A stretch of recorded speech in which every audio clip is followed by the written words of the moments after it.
नमस्कार बच्चों, कैसे हैं आप सभी? अच्छे हैं ना? और जो कुछ भी हम आपको अभी यहाँ वीडियो भेज करके पढ़ा रहे हैं आपको, तो आपको समझ में आ रहा है ना? अगर आपको कहीं कुछ भी प्रॉब्लम हो, अगर कुछ समझ में नहीं आ रहा है, तो आप हमें कॉल करके पूछ सकते हैं। तो बच्चों, मैंने आपको व्याकरण में पाठ 3 तक पूरा करवा दिया है। आज हम पाठ 4 संज्ञा यानी कि नाउन करेंगे। तो बच्चों, आप संज्ञा के बारे में तो जानते ही हैं। संज्ञा मतलब कि जिसको इंग्लिश में आप कहते हैं नाउन, यानी कि किसी का भी नाम। जब किसी व्यक्ति का नाम आए या कोई जगह बतलाए, वस्तु हो या मन का भाव, संज्ञा होती नाम सबका। तो कहने का मतलब क्या है कि किसी भी व्यक्ति, प्राणी, वस्तु, स्थान या भाव के नाम को संज्ञा कहते हैं। जो किसी भी व्यक्ति का नाम हो, किसी जगह यानी naming word of place, naming word of things यानी कि किसी वस्तु का नाम हो, या मन का कोई भाव, इसे संज्ञा कहते हैं। तो बच्चों, मैं अभी आपको इसमें आगे बताने जा रही हूँ। आपको यहाँ पर जो चित्र दिख रहा है, यहाँ मैं आपको समझा रही हूँ। ऊपर दिए गए चित्र में एक बगीचा है। बगीचे में दादाजी सैर कर रहे हैं। मीता झूला झूल रही है। तालाब में कमल खिला है। उसे देखकर बच्चों को बहुत खुशी हो रही है। सूरज निकल रहा है। पेड़ पर चिड़िया बैठी है। तो बच्चों, आपने यहाँ पर ये जो चित्र वर्णन जो है उसको आपने देखा, तो इन वाक्यों में आए शब्द बगीचा, दादाजी, मीता, झूला, तालाब, कमल, बच्चों, खुशी, सूरज, पेड़ और चिड़िया, ये सब ऐसे नाम हैं जिनसे हम किसी व्यक्ति यानी प्राणी, वस्तु, स्थान या भाव को पहचानते हैं। यही नाम संज्ञा है। तो नाम जो है बच्चों, यही तो एक पहचान है।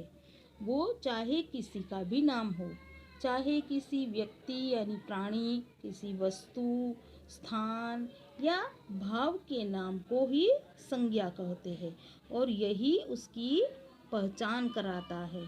तो बच्चों, आपको ये समझ में आ गया होगा कि यहाँ पर यह जो आपको दिख रहे हैं सभी नाम, ये संज्ञा शब्द है। जैसे बगीचा, यह स्थान का नाम है, जगह का नाम है, जिसे इंग्लिश में कहते हैं नेमिंग वर्ड ऑफ प्लेस। दादाजी, यह व्यक्ति का नाम। मीता, यह भी व्यक्ति का नाम। झूला, यह वस्तु है। तो इस तरह से जो कुछ भी यहाँ पर आपको दिख रहा है, तालाब, कमल, खुशी, खुशी जो है वह भाव का नाम है, मन के भाव है ये। सूरज, पेड़, बच्चों आदि, यहाँ पर यह जो आपको दिख रहे हैं, ये सारे संज्ञा शब्द कहलाते हैं। तो अभी आपको यहाँ पर संज्ञा का मतलब समझ में आ गया होगा। तो पेज नंबर 28 पर यह मैंने आपको समझाया। अभी मैं आपको आगे बताने जा रही हूँ पेज नंबर 29 पर। अब आप देख सकते हैं, किसी प्राणी, वस्तु, स्थान या भाव के नाम को संज्ञा कहते हैं। यही संज्ञा की परिभाषा है। ध्यान दो, प्राणी वे होते हैं जिनमें प्राण या जीवन होता है, जैसे मनुष्य, पशु, पक्षी, कीट और अन्य जीव जंतु।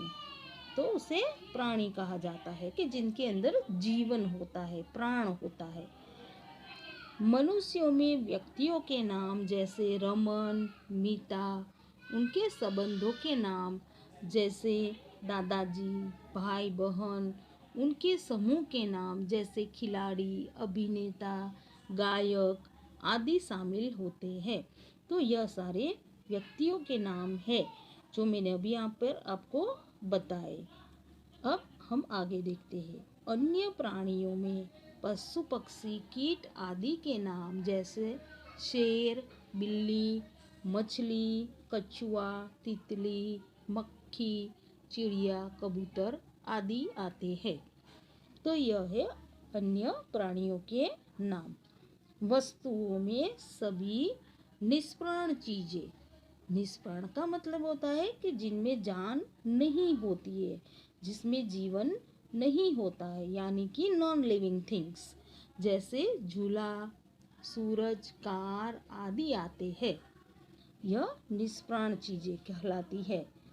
अब है स्थान। स्थान में जगहों के नाम, जैसे तालाब, दिल्ली, बगीचा और इमारतों के नाम, जैसे कुतुब मीनार, ताजमहल आदि आते हैं। तो यह जो सारे हैं यह स्थान के नाम है, नेमिंग वर्ड ऑफ प्लेस। अभी भाव, जैसे खुशी, दुख, हैरानी, प्यार, गर्मी, सर्दी, खटास, मिठास आदि भी संज्ञा होते हैं। तो यह भाव कहलाते, जो हमारे मन के जो भाव होते हैं, जैसे खुशी का भाव, दुख का, हैरानी का, प्यार, गर्मी, सर्दी, खटास, मिठास आदि यह जो सारे हैं यह भी संज्ञा कहलाते हैं। तो बच्चों अभी आपको ये समझ में आ गया होगा कि संज्ञा किसे कहते हैं। अब हम आगे देखते हैं संज्ञा के भेद। मुख्य रूप से संज्ञा के 3 भेद माने जाते हैं। 1 व्यक्तिवाचक संज्ञा, 2 जातिवाचक संज्ञा, 3 भाववाचक संज्ञा।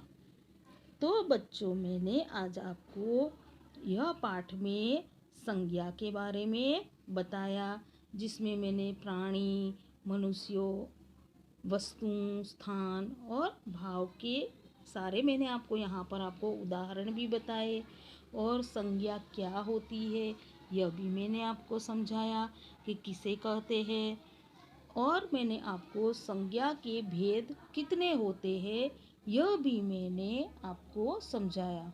अभी मैं आपको विशेष आगे सभी संज्ञा भेद के बारे में अपने दूसरे वीडियो में बताऊंगी।